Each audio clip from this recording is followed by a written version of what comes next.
Hello guys, ito na naman ang tinderang makulit, nagbabalik. So marami nga pala kami bagong paninda ngayon guys. Paano ba naman guys, naubos ng mga suki ko yung paninda namin. So syempre kailangan na natin mag-refill. Kakadisplay nga pala ng photocard, may bumili agad. At sabay-sabay pa sila bumili at bumili din si Koy Koy.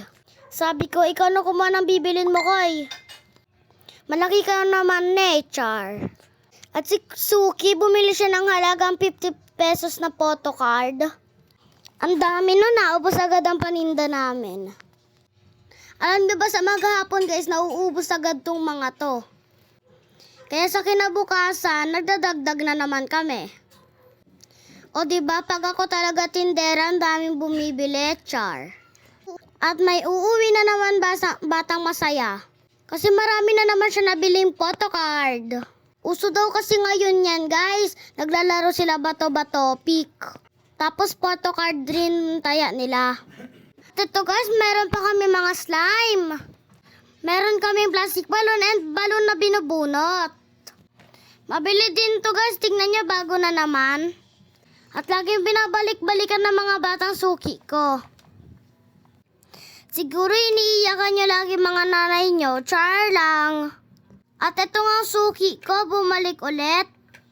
Bibili ulit siya ng Minecraft na photocard. At yan si ate, shout out sa'yo. Suki ko rin yan. At marami din siyang photocard na binili guys.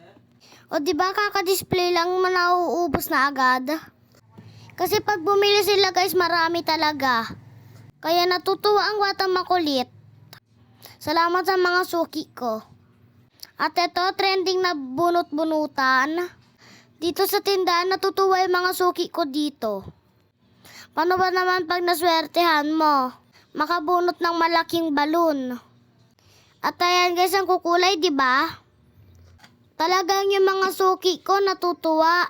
Syempre, maraming pagpipilian na paninda. At syempre, ako rin maraming pagpipilian, Char. Mamaya nga bubunot ako, sana malaki makuha ko. Ayan na, gusto ko makuha yung pink and blue. At pahabol dahil pa ubos na yung photocard na Minecraft. Mag-a-add naman ako ng photocard na Mobile Legend. Mamaya-maya lang mauubos na to. Pero marami kaming stock dyan. Kaya di kayo mauubusan mga bata makukulit. At yan na naman yung bata makulit, namimili na naman. Uy, bata makulit, pag ikaw talaga nasa tindahan, ganyan ginagawa mo. Wag na nga lang, nahiya na ako Char. At ayan nga pala yung photocard ng Mobile Legend, naganda no? Syempre, parang ako, Char. Fast forward, nag-TikTok nga pala kami ng kaibigan ko.